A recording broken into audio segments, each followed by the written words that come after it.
and welcome. In this lesson, we are going to be talking about cystic fibrosis, or CF as it's most commonly called. Cystic fibrosis is a really important diagnosis to be familiar with. You're going to see it quite a bit in real life, and it's also really testable content. So cystic fibrosis is an autosomal recessive trait, and this means both parents have to carry the gene in order for the child to have it. It's a life-shortening disease, and most patients are living into the late 30s, maybe early 40s. Now, what's happening in cystic fibrosis is that there's an amino acid called the CFTR, which stands for cystic fibrosis transmembrane conductance regulator. Now, in cystic fibrosis, this CFTR amino acid is defective. Now, normally the CFTR is responsible for regulating chloride and sodium. And when this isn't regulated properly, you end up with mucus that is very thick and sticky. And this mucus then causes mechanical obstructions in different parts of the body. Now, it primarily affects the lungs, the intestines, the pancreas, liver, and sex organs. And in this lesson, we're pretty much going to focus on the impact that the disease has on the lungs and the intestines, because that's actually where most of our nursing care is focused. So most of the time, cystic fibrosis is diagnosed through newborn screening. And so what we do at birth is that blood is actually analyzed looking for elevated levels of trypsinogen. And then from there, you can actually do further DNA testing, and you're looking for the actual mutated gene, which is this delta 508 here. But if it's not diagnosed with these tests, there are actually a few symptoms that can present in those first couple of days of a child's life that you could be on the lookout for. And the first thing is that newborns may have a meconium ileus. Now, this just means that they don't pass their first stool within 24 hours of being born. The second clinical indicator is that parents actually report that their baby tastes salty when they kiss them. And this actually leads me to the next diagnostic test that you could see used. And it's called the sweat chloride test, or the pilocarpine iontophoresis. And no one ever calls it that, but I want you to at least see it written out here in case you come across it on a really mean test question or something. And you can see in the photo here, this is what the test looks like. And it's a little device that actually collects the child's sweat and analyzes it for the chloride.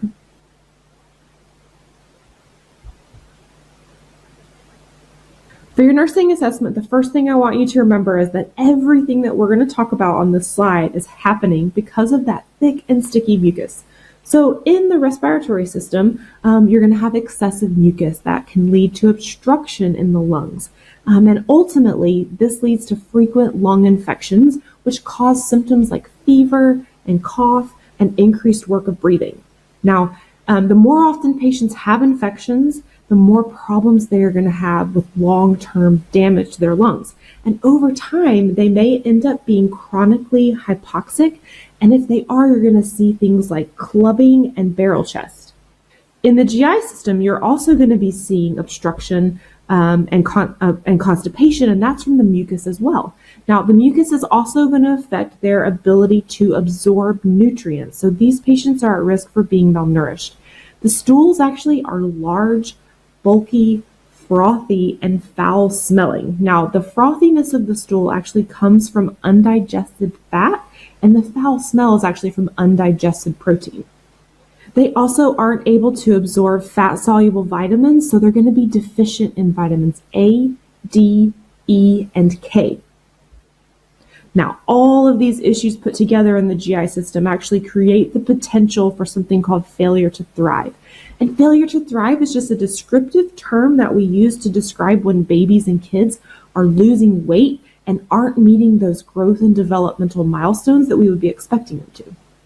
Our therapeutic management for CF really focuses on preventing those pulmonary complications and preventing those GI problems that we were just talking about. And we're going to dive into each of those goals in just a bit more on the next two slides. But right now, I just want to point out two other important parts of management. So that extra thick mucus also affects the pancreas, which makes these kids more prone to developing cystic fibrosis-related diabetes. So throughout this kid's life, we are really going to have to be on the lookout for those cardinal signs of diabetes. So the things that we're looking for are increased urine output, increased thirst, and also increased hunger. So these are the things that we're going to be on the lookout for to make sure that we are aware if our patients are developing that cystic fibrosis related diabetes. And the last thing here is that CF is a really tough diagnosis for kids and families to cope with. Like I said, it is life-shortening, and then it also really impacts day-to-day life. Even on the best day, it can take hours to complete the respiratory treatments. So because of this, depression and non-compliance are really common issues. So just always be willing to look out for ways that we can modify our nursing care that are going to promote quality of life. This is especially important for our adolescents who are trying to cope with this disease and also just live normal teenage lives. So really work with them to schedule treatments around the things that are important to them, and always include them in the care and decision making so that they can really begin preparing for adulthood when they're going to be managing it all on their own. Okay, so our pulmonary treatments are all about breaking up that thick mucus so that patients can actually get it out of their lungs. Remember, it's that thick mucus that makes them prone to infection, so we want to help them get it out. And this is called airway clearance therapy. And this is done through things like chest physiotherapy, high-frequency chest compression, which is done through a vest. And then they also are going to use things like flutter devices and a process called like a huff cough, which is actually going to help the patient get that mucus out. So the CPT and the vest that we talked about are there to vibrate the chest and loosen the mucus, and then the flutter device or the huff cough are to help them expectorate. Now, I've actually linked in the resources to a video that shows an adolescent boy who goes through his entire chest physiotherapy routine. It's an awesome video, it's very educational, and it actually will show you some of the equipment that they're using if you haven't seen that in clinical practice yet. The medications that are going to be commonly used are bronchodilators, and then also they're going to be getting lots of IV antibiotics and nebulized antibiotics to help with those chest infections.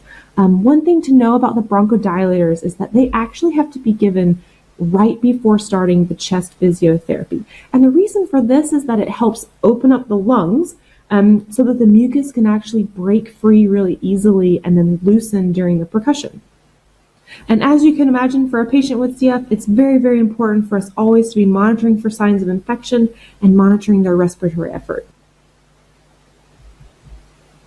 Our primary goal for our treatments around the gastrointestinal care is going to be all about promoting adequate nutrition and then also preventing weight loss. And all of this starts with administering pancreatic enzymes. Remember, the pancreas is affected, and these patients are lacking enzymes from the pancreas that are needed to digest food properly. So we give these enzymes to them, and the enzymes actually need to be given within 30 minutes of eating, and they're provided in the form of a capsule. Now, these capsules can be opened up, and the medication can be sprinkled on top of food for younger kids who can't actually swallow a capsule. Most of the time, we sprinkle it on applesauce, and they usually go down pretty easily. They also need a supplement of those fat-soluble vitamins A, D, E, and K, because remember, they aren't able to absorb them. And then to help prevent weight loss, these patients need to be on a high-calorie, high-protein diet. And then, of course, we have to be monitoring their weight very, very closely. It's not uncommon for patients with CF to struggle maintaining that weight. And if this becomes a chronic problem, a lot of them end up needing G-tubes to help them get those extra calories in that they need. Your priority nursing concepts for a peds patient with cystic fibrosis are oxygenation, gastrointestinal and liver metabolism, and gas exchange. So you guys, there is a lot going on with our patients who have cystic fibrosis, and there's kind of a lot to remember, so let's just recap the key points for this topic. So CF is an inherited, life-shortening disease, and what happens is that it causes the body to produce very thick and sticky mucus.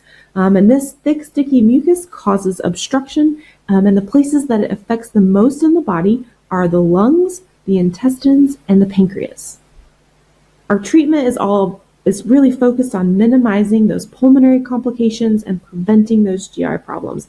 So for the lungs, we're looking at chest physiotherapy, bronchodilators, flutter device, and then antibiotics if they need them. To prevent those GI problems, we have to give pancreatic enzymes, those fat-soluble vitamins, and then those patients need to be on high-fat, high-protein diet to help prevent weight loss. Always keep in mind that cystic fibrosis is a really, really difficult diagnosis and it challenges quality of life so much. So make sure that you are assessing for compliance and encouraging that, and then looking for signs of depression and poor coping, because again, it is a very difficult disease to live with. That is it for our lesson on cystic fibrosis. Make sure you check out all the resources that we have attached here. Remember that video that I mentioned that shows you an adolescent boy going through all of the chest physiotherapy. It's excellent. Now go out and be your very best self today, and happy nursing.